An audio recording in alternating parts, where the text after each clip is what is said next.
welcome back to Reiki and Reality with Kenya Wright.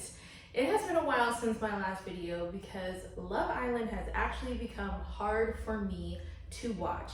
Not because of the drama or I don't like the cast or anything like that, but because we're just witnessing these women abandon their intuition or not being able to access their intuition, their inner power, their wisdom over and over again. And at least for me, that's a bit difficult to watch. It's made me realize something that I'm super grateful for. Reiki changed the way that I choose and experience relationships. I can now spot patterns in people a lot quicker in a way where I'm not giving people 10, 11, 12 chances or even 3 chances to try and prove something to me when they're not capable of it at all. What I love about Reiki, what I love about being an energy healer is you don't just learn how to move energy through your body, you learn how to have better boundaries because you can actually feel and sense that for yourself and for other people.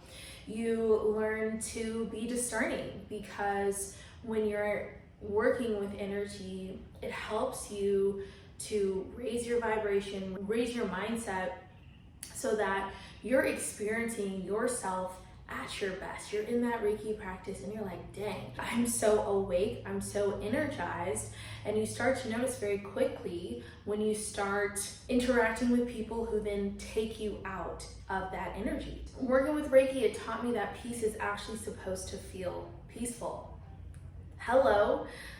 Melanie's peace has been disturbed. It has been completely ripped to shreds. She has been in tears almost every episode. I can't list how many episodes have ended with her. The end of the episode is the heartbreaking conversation between her and Sincere, and it's just the two of them, and it's a very somber tone, and then it goes into tomorrow night on Love Island, right? She's not recognizing that sacrificing her peace in this way is not going to bear any sort of fruit for herself. Another thing Reiki does, it helps you to sense manipulation. Sincere doing everything that he did and then turning around and saying to Melanie, I want you to be my wife, I want you to be the mother of my children, and starting to do all this love bombing and future casting, basically out of nowhere. It's just another thing. It's another way for someone to put their energetic hooks deeper into you when you've already been deeply attached, but also deeply wounded,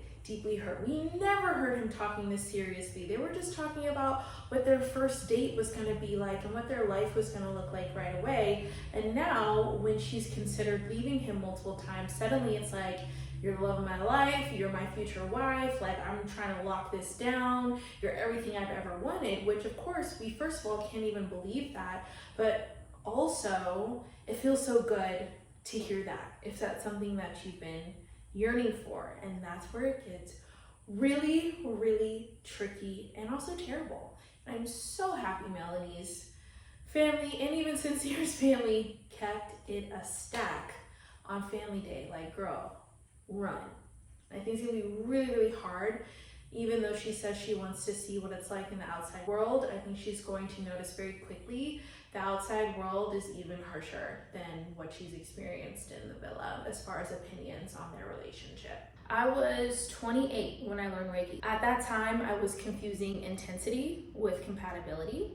I was confusing potential with adequate partners. And I considered proving loyalty as something I needed to do in order to receive love. Now, I don't do all that stuff. When it came to the Casa Amor recoupling, both Melanie and Anaya had somebody who they were listing out, oh, they're perfect for me, they're doing this for me, I've never received this much care, I've never received this much attention, and yet they both chose loyalty over exploring something new. And I think especially when you're young, when you get attached to someone, it almost feels like death to let them go. But at the end of the day, it had only been a few weeks. So first of all, where is this deep attachment even coming from?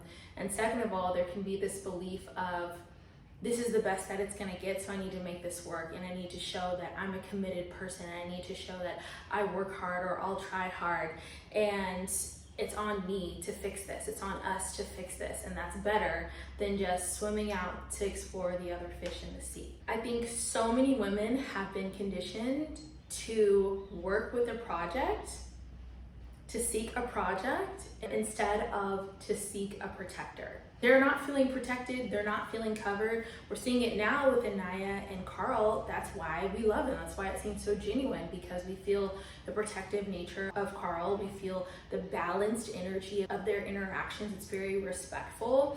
They're asking each other insightful questions. It's not just about the physical. And so I'm excited to see them in the finale. I know that they're gonna make it. I think a lot of women can relate to what Melanie's experiencing. That hope that things are gonna get better, that they're going to change, that if I just show up a little differently, if I just make myself a little bit more clear, this person is going to somehow rise into this potential I've projected onto them and actually be the partner that I'm looking for. I think a lot of women can relate to what Anaya is experiencing, wanting to rely on her loyalty and sticking with Casey, even though she did experience a spark with Carl that seems so much stronger. We see their conversations now that they're actually back together. We see that they're a lot more physical with each other. We feel that mutual respect and admiration that Casey was performing on Anaya's behalf in order to stay on the show, to stay in the villa. I just kind of feel sad that none of them know how to do Reiki, because Reiki is what helped me to give me that nervous system capacity to recognize what was working and wasn't working in my life, to actually have the courage to make changes, to say no to people who were not serving me, and to really move on with my life, right, when things weren't working. Reiki teaches you how to heal people, but more importantly, it taught me how to stop abandoning myself and to really be on track to win in life. That's why I watch Love Island a little differently, and that's why it's been hurting me in my core to witness everything unfold. How about you?